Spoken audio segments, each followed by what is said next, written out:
ఇక top 3 news విషయానికి వస్తే కాంగ్రెస్ పాలనలో వైద్యం పడకేసింది. ప్రభుత్వ ఆసుపత్రుల్లో నిర్లక్ష్యం రాజ్యమేలుతోంది. నేను రాను బిడ్డో సర్కారు దవాఖానకు అనే దుస్థితి దాపురించింది. వెల్నెస్ సెంటర్లను రేవంత్ ప్రభుత్వం లైట్గా తీసుకుంటోంది. కనీస వైద్య సేవలను కూడా అందించడంలోనూ ఘోరంగా విఫలమవుతోంది. సుదూర ప్రాంతాల నుంచి సర్కారు దవాఖానాలకు వస్తే పట్టించుకునే వారే లేరు. డాక్టర్ల కొరత వేధిస్తోంది. ఓపీ కోసం కూడా రోగులు ఇబ్బందులు పడుతున్నారు. మందులు లేక అల్లాడిపోతున్నారు. మందుల గురించి అడిగితే సిబ్బంది నుంచి సరైన సమాధానమే లేదు. మరో దారి లేక నిరుపేద రోగులు ప్రైవేటుకు వెళ్ళక తప్పడం లేదు. రేవంత్ సర్కార్ తీరుపై జనం మండిపడుతున్నారు. వైద్య వ్యవస్థను పట్టించుకొని సీఎం రేవంత్ పై ఆగ్రహం వ్యక్తం చేస్తున్నారు.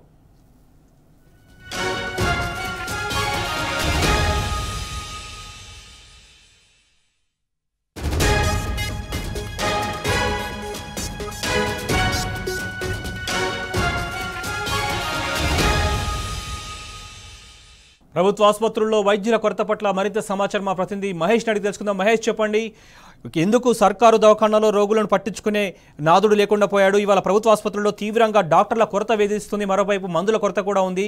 ప్రజలందరూ కూడా కాంగ్రెస్ ప్రభుత్వం పట్ల అసహనాన్ని ఎందుకు వ్యక్తం చేస్తున్నారు?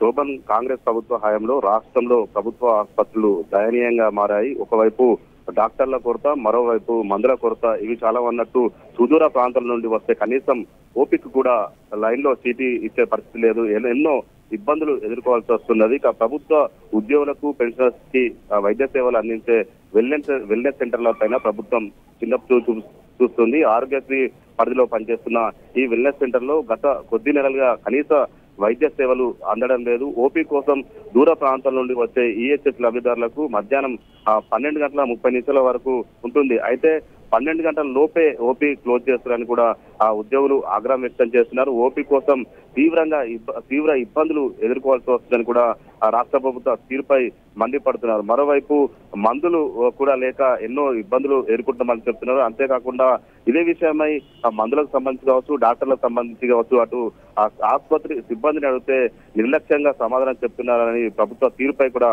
మండిపడుతున్న పరిస్థితి కనిపిస్తుంది. ఇక సిబ్బంది కొరత తీవ్రంగా ఉండడంతో గంటల తరబడి నిరీక్షించాల్సి వస్తుందని రాష్ట్ర ప్రభుత్వ తీరుపై ఆగ్రహం వ్యక్తం చేస్తున్నారు. ఎందుకంటే నగరంలో, రాష్ట్రంలో ఏ ఆసుపత్రి, ప్రభుత్వ ఆసుపత్రి చూసినా కానీ ఇదే పరిస్థితి నెలకొంది. ఉదయం నుంచి ఓపీ కోసం వస్తే వారు పెద్ద క్యూ లైన్ ఉంటుంది. అయితే క్యూ లైన్ లో వెయిట్ చేసినా కానీ ఓపీ అయిపోయింది, టైం అయిపోయిందని కూడా చివరి వారికి ఓపీ సీట్లు ఇవ్వకపోవడం అయితే పెద్ద ఎత్తున కూడా నిరసనలు వ్యక్తమవుతున్న పరిస్థితి కనిపిస్తుంది.